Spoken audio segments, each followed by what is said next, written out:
D'accord, monsieur Konaté, nous continuons toujours et revenons un peu dans le cadre du syndicalisme. Oui. Quelles sont généralement les revendications de votre syndicat? Bon, pour l'instant, le seul point de revendication, je peux même dire qu'il n'est pas un point de revendication, mais ça c'est relatif à la grille que le gouvernement de la transition a pris dans le cadre de l'harmonisation des salaires. De l'harmonisation des salaires en termes d'équivalence de diplôme. À l'apparition de cette grille, il y a eu des choses là-dedans que nous n'avons pas appréciées.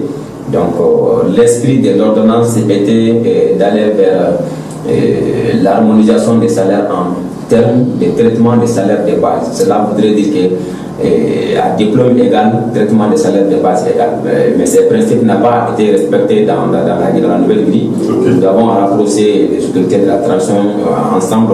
Il y avait quand même un cadre d'échange entre nous. Et ils ont quand même reconnu qu'il y a des choses là-dedans quand même qui doivent être revues. Donc le principe est acquis, aller vers un nouveau projet rectificatif concernant nous, la police, la protection civile et puis les personnels de la préfecture. Donc les échanges sont en cours, le principe est acquis, donc on peut dire que déjà ce n'est pas un point de revendication, mais juste un cadre de centre entre nous et le gouvernement. Donc vous ne réclamez pas un statut particulier? Nous avons déjà un statut de droit qu'on appelle le statut numéro 031 du 7 juillet 2016. C'est un statut qu'on a acquis aussi à couteau tiré avec l'ancien régime sous IBK. Donc c'est ce statut-là quand même aujourd'hui qui est venu donner une offre de soulagement à notre corps en termes de fonctionnement, en termes de structuration, en termes d'organisation. Donc à l'instant, nous n'avons aucun cahier de doléances sur la table du gouvernement de la transition. On n'avait qu'un seul cahier de doléances du gouvernement de la transition. Nous profitons vraiment pour les féliciter et quand même les remercier de leur marque d'attention à ces cahiers de doléances. Nous sommes partis en pourparlers et nous sommes tombés d'accord sur des points de revendication qui ont aujourd'hui été appliqués en termes de traitement des salaires.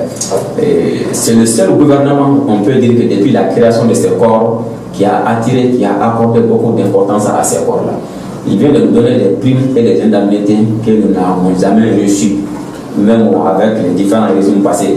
Donc nous les félicitons et nous les remercions de cette marque d'attention et de considération à l'emploi. Donc ça veut dire que ça marche très bien entre votre syndicat, les personnels, les surveillants des prisons et le gouvernement de la transition. Mais à l'unanimité, il n'y a aucun surveillant des prisons du Mali aujourd'hui qui ne soutient pas la transition. Compte tenu de ce que la transition, même on dit que c'est chaque personne, chaque Malien quand même donne son appréciation à ça. Donc nous, surveillants des prisons, 100%, nous soutenons la transition. C'est la transition quand même est venue poser des actes pour faire sortir de ces corps-là en termes de traitement des salaires, en termes d'amélioration de conditions qu'aucun régime passé n'a fait. Donc pour dire que les surveillants des prisons sont 100% transition. Vous êtes 100% transition, mais quel est qu'est-ce que vous avez à dire par rapport à vos militants qui sont dans les régions? Nous sommes en contact avec tous nos militants. Vous savez que les surveillants des prisons aujourd'hui, nous sommes opérationnels dans toutes les régions d'arrêt en République du Mali. Nous avons des canaux de communication à travers le WhatsApp, à travers beaucoup d'autres systèmes. Il suffit simplement qu'on balance un SMS à l'instant et tous les surveillants du Mali est informé du contenu de l'SMS. Pour dire que nous sommes en contact permanent avec nos militants de base.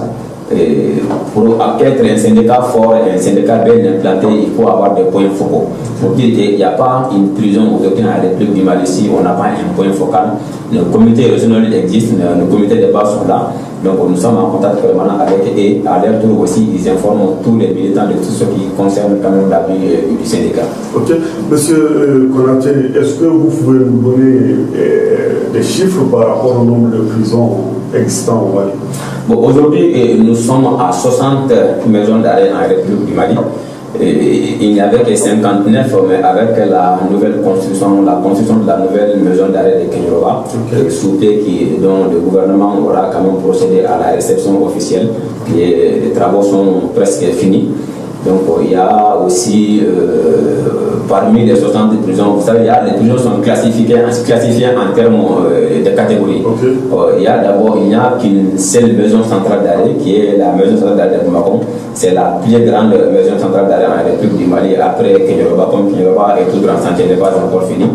Donc il y a également les maisons d'arrêt et de correction qui sont un peu implantés dans toutes les capitales régionales et dans certains grands cercles du Mali. Il y a également les centres pénitentiaires agricoles. Les centres pénitentiaires agricoles, on appelle ça des maisons, des centres ouverts, là où on envoie des détenus qui travaillent, qui effectuent des activités de travaux sans perte, de maraîchage, d'élevage et d'autres activités. Il y a des centres spécialisés pour le poney mineur, les enfants qui ont après 12 ans, mais qui n'ont pas atteint l'âge de la majorité, qui sont en conflit aussi avec la loi. Ces enfants-là sont orientés à ce niveau. On appelle centre spécialisé pour le volet mineur. Il y a également un centre spécialisé pour le volet femmes, et comme le dit les règles de Nelson Mandela et puis la loi portant un régime pénitentiaire. On ne peut pas faire regrouper les hommes et les femmes ensemble. Il faut pratiquement des centres spécialisés pour femmes.